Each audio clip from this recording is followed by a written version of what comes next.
come on in and spend some time with the film hobbyist. My name is Lydia, and I love movies.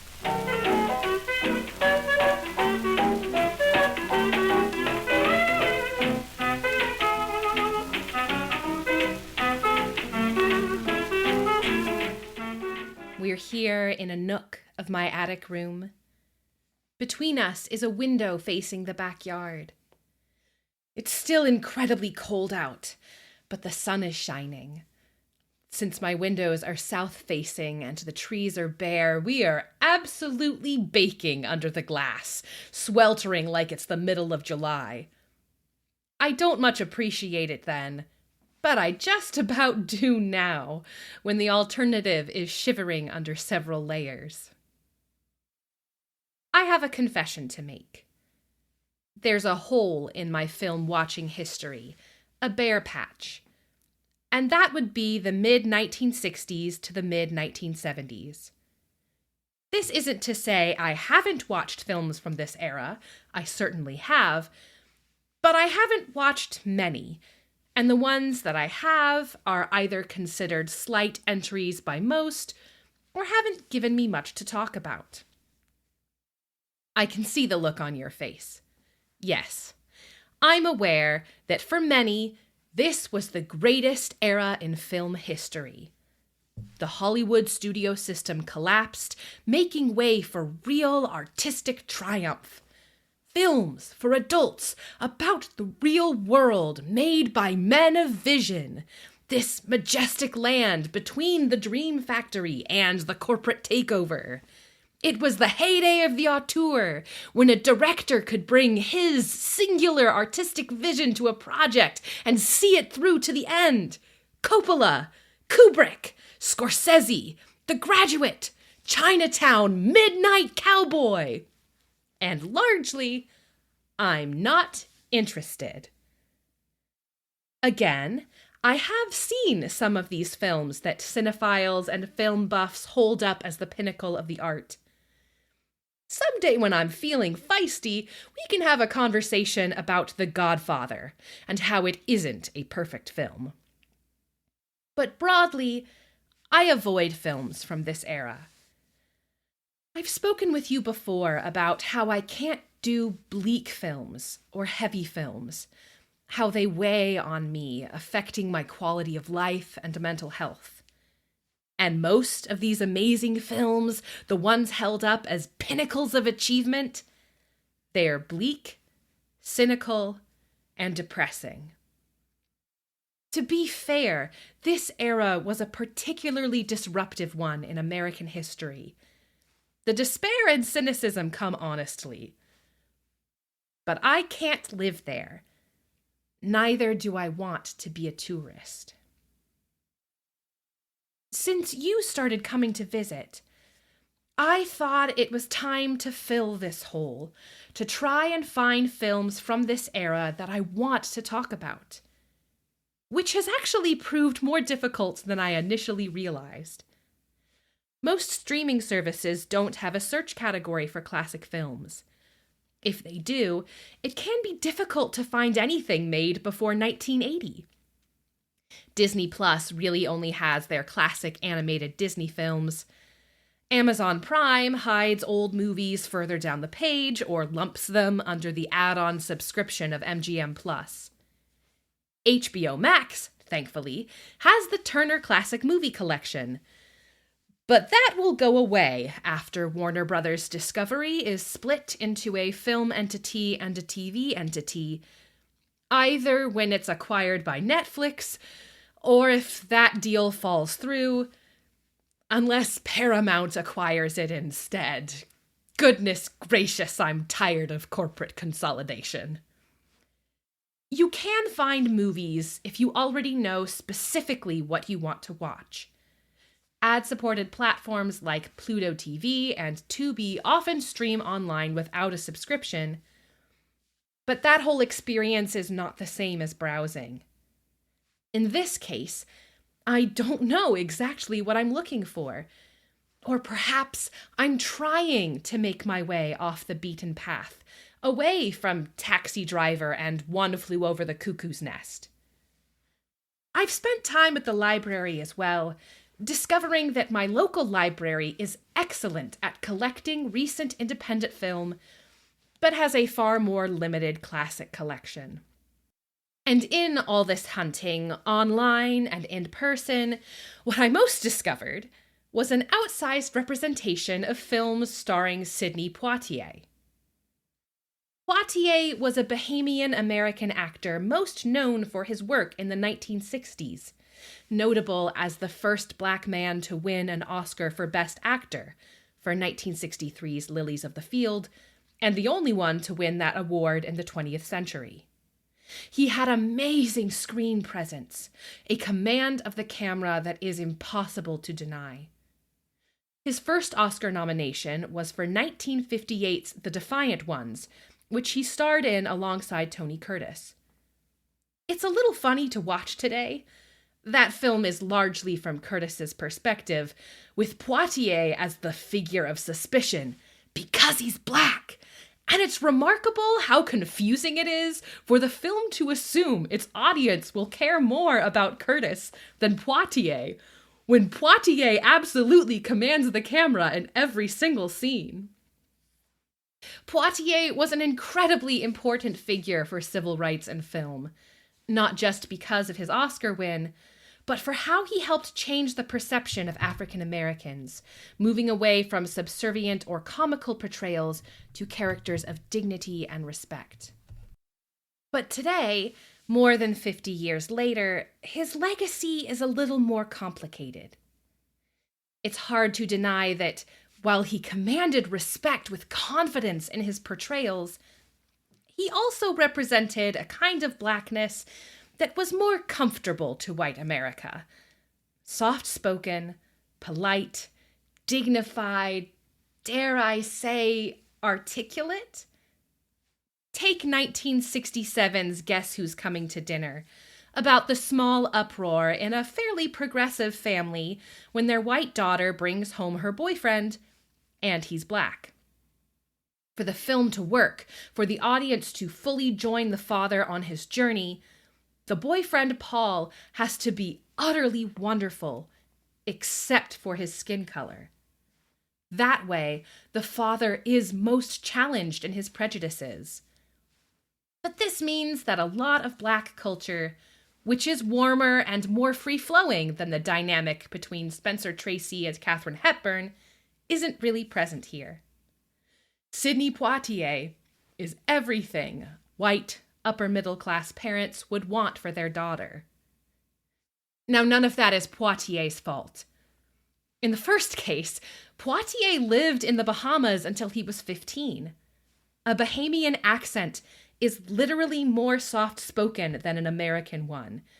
It's centered in a different part of the mouth, more towards the front, making it closer to an English accent in that respect. While Poitier worked to make his pronunciation more American, he still spoke from the same place in his mouth, and it just literally changes the sound quality. In another case, Poitier originally began his career on the stage, and you can tell. His style reminds me a lot of actors who come out of the Royal Shakespeare Company, like Patrick Stewart and Kenneth Branagh.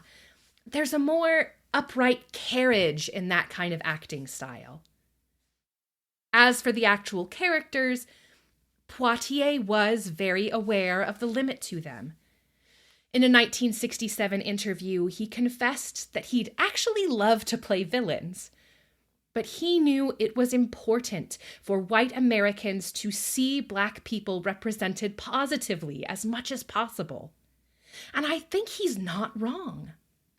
It's easy to be frustrated at the lack of genuine complexity in many roles lauded among the white film establishment. Just look at the current Oscars discourse around the difference in representation between Ryan Coogler's Sinners and Paul Thomas Anderson's One Battle After Another, the latter being the frontrunner for many of this year's Oscar races, despite the former's more authentic representation of black women. But I don't think we get Sinners taking the record for the most Oscar nominations of all time without Poitier's imperfect representation. Today, I'd like to talk about 1967's In the Heat of the Night, directed by Norman Jewison. It won 5 Oscars, including Best Picture, Best Adapted Screenplay, and Best Actor, not for Poitier, but for his white co-star Rod Steiger. This is one of those movies with a complicated legacy. On the one hand, it's held up as a Best Picture winner that tackled racism and racial conflict head-on. In 1967, just 3 years after the Civil Rights Act was passed, this meant a lot. But discourse on the film points out how much leeway is given to Steiger's police chief Gillespie, especially with how icky he is, and how the redneck, small-town Southern vibe lets people outside of those communities feel better about themselves. Just look at those dumb hicks. Glad I'm not like them. Also, with the amount of systemic racism in policing in America, even by officers of color, I think there's a bit of critique for how Poitier's character is positioned as the right kind of cop. All of this is why I hadn't watched this movie before. I work really hard to listen to diverse communities and watch the movies they recommend. There are only so many films to watch in a lifetime, after all. But again, I wanted to watch films from the 1960s that were available to me, and that meant In the Heat of the Night. Now, having seen it, I can understand both perspectives. The film has some incredible craft. There's a chase sequence in the first half that switches from handheld footage to an extreme wide shot of a bridge with a super long lens that zooms in on a guy running before cutting to a perfectly matched tracking shot of a car. Legendary director Hal Ashby served as the editor for this film, and he did an amazing job putting together the shots filmed by cinematographer Haskell Wexler. But I also understand the perspectives of those who critique this film. Chief Gillespie makes an awfully quick flip from, let's lock this inconvenient black guy in a cell with a violent criminal on the off chance he'll take care of this problem for us, to, I'm going to defend this black guy from the dudes trying to lynch him. It's a matter of hours. And as well-spoken as Poitier's Virgil Tibbs is, it does seem like he would be the exceptional black man in Gillespie's mind, the only one worthy of respect, rather than really challenging how he treats black people generally. There were also a couple of cringy lines with how members of the black community talk to each other. Knowing how important dressing well for church on Sunday still is in the black community, and how important church has generally been in Southern black communities, I find it highly disingenuous that a black man would say he'd never seen another black man in a suit before. Really? Not even the preacher? Even so, there were some things that surprised me about this film, especially Poitier's performance and characterization. He gets angry in this movie. And for a black man to be portrayed as angry, and for that to be seen as a positive thing and not a thing of scorn, is incredibly rare. I recognize that you probably haven't seen this film either, but I can guarantee you're more familiar with it than you realize.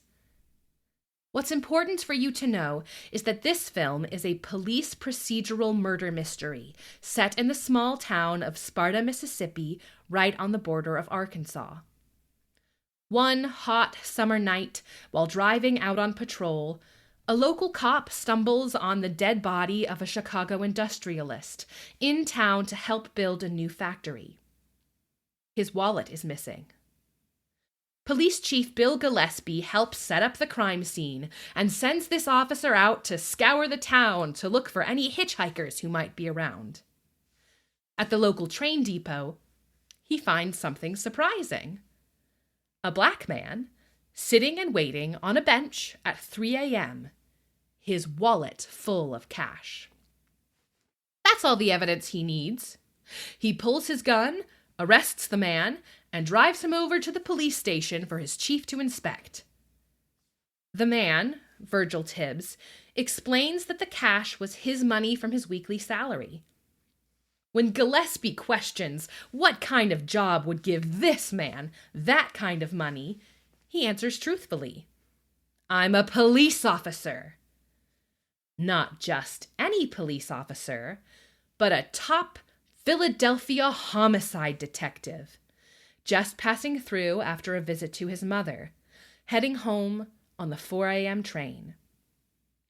But the 4 a.m. train has just left, and a call to Tibbs's own police chief yields a strange order. "Why don't you stay and help out?" Tibbs's police chief is white, right? He's gotta be white. That's the only way any of this makes sense.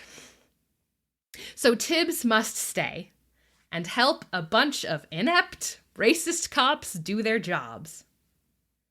Black audiences at the time of release nicknamed this film Super Spade versus the Rednecks, Super Spade being a term that referenced what we would now call black excellence, the idea that for a black person to succeed in a white world, they have to go above and beyond in skill, knowledge, and presentation. And yeah, that's pretty much this film in a nutshell. In the first act of this film, Gillespie gets a good deal of amusement out of Virgil's name. In a world where black men are referred to as boy, or worse, it's delightfully incongruous to picture one with such an elegant name. Though eventually, he gets annoyed by it, just as he gets frustrated with Virgil doing a better job than him and his officers at solving the case. In a rageful near accusation, which I will merely paraphrase here, he asks disingenuously how anyone could refer to him as Virgil in Philadelphia. What could they call him up there? And Poitier, eyes smoldering with rage after being referred to by the N-word, declares, "They call me Mr. Tibbs." This is a line that you've definitely heard quoted before. It shows up as a joke in a number of sitcoms, and weirdly, in The Lion King, during the final battle. The hyenas are about to eat Zazu and Timon when Pumbaa shows up at the cave entrance. The hyenas call him a pig. Then Pumbaa quotes first Robert De Niro's "You talking to me?" from Taxi Driver before shouting, "They call me Mr. Pig." It's a very weird reference. Are we meant to think that pig is derogatory in this instance? Or a slur? Is there some kind of implied species racism here that Pumbaa is overcoming? Is it a double slur by referencing the fact that both Tibbs and Gillespie are cops? My guess is that it's just a surface reference to get a chuckle out of the adults in the room. But knowing where it comes from only makes the joke weirder, not funnier. And watching the original scene in context is pretty powerful. Poitier's delivery is closer to a growl than a shout, but my brain remembers it as a shout because of how powerfully it's said. Anger is a politicized emotion. In film, white villains get angry, but so do white heroes. There's a long history of righteous white anger directed towards other racist white people. But in most films, black anger isn't heroic. There are exceptions. Spike Lee's Do the Right Thing, a valuable example.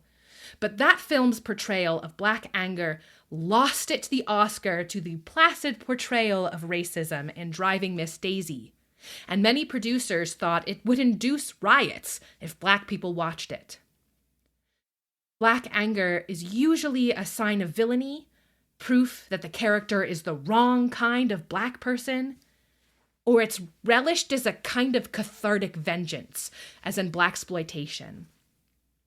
In portrayals of Black women, anger is a common stereotype, proof that Black women are less controlled than white women.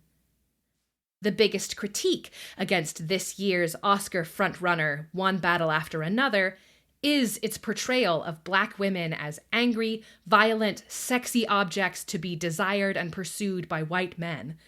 So it is really, really surprising to see the Black hero of a film accepted by the white establishment get angry and have that be seen as a good thing. And not just a good thing, but a source of shared perspective. In the second half of the film, Tibbs and Gillespie drive to interrogate one of the last men to have seen the victim alive, the wealthy cotton plantation owner Endicott. They find him in his greenhouse, tending to orchids. He's surprisingly polite to both men, offering Tibbs lemonade. Earlier, Tibbs found a clue, a piece of exotic potting soil. As they chat about orchids, Tibbs showing his intelligence and Endicott revealing a sickening, patronizing kind of racism, Tibbs brings up the potting soil in the orchids by name. For the first time, Gillespie lets himself be wowed by Tibbs's detecting skills. Tibbs, having found what he needed, turns to go, and Endicott realizes that he wasn't in control of the meeting. Tibbs lays out his cards, sharing what he knows about Endicott and his connection to the victim. Endicott slaps him, and Tibbs, not missing a beat, slaps him back. The acting by Larry Gates as Endicott is amazing here. He looks like a hurt little boy, absolutely caught off guard that he could be slapped back. That's against the rules. He looks to Gillespie. You saw it? What are you gonna do about it? He pouts. And Gillespie says, I don't know. Outside, Tibbs is positively fuming, swearing that he's absolutely going to nail him. This is not spoiling things. The mystery is more complicated and twisty than that. And Gillespie says, Man, you're just like the rest of us, ain't you? I think the intention of this line, based on the reaction Poitier gives him, was meant to challenge Tibbs that he's being racist too. But intention is not the most important part of interpretation. And I can't help but point out that the literal text is Gillespie realizing that Tibbs is just like him. This is the first time that Tibbs has become human to him. And it wasn't in his calm, and it wasn't in his respectability, and it wasn't in his nice suits, it wasn't even that they were both police. It was his anger. That was what they had in common. After this scene, Gillespie goes from frustrated by Tibbs, or playing nice, to defending him and genuinely collaborating with him. I think the intended turning point is the soil, the first time he respects Tibbs. But my interpretation is it just opened his eyes wide enough to see Tibbs's anger as familiar.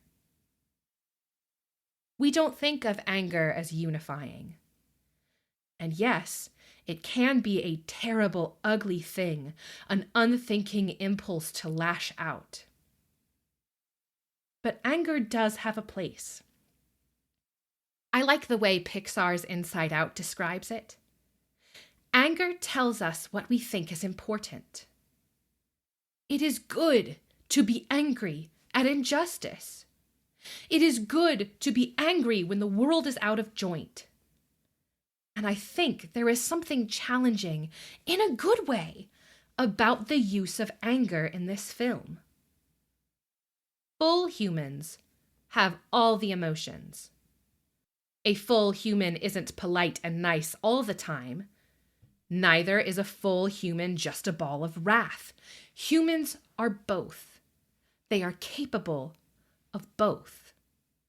This, frankly, is the kind of representation on film minorities in our country are hungry for. Heck, it's still pretty groundbreaking for a white female character to show rage, and even rarer for her to show anger and humor and tenderness in the same film. In this film, anger becomes the beginning of empathy. It's when Poitier is at his least respectful, his least polite, his most petty, that Gillespie looks and sees a human. And for all the ways that this film hasn't aged well, that stands out as pretty revolutionary. Thanks for coming.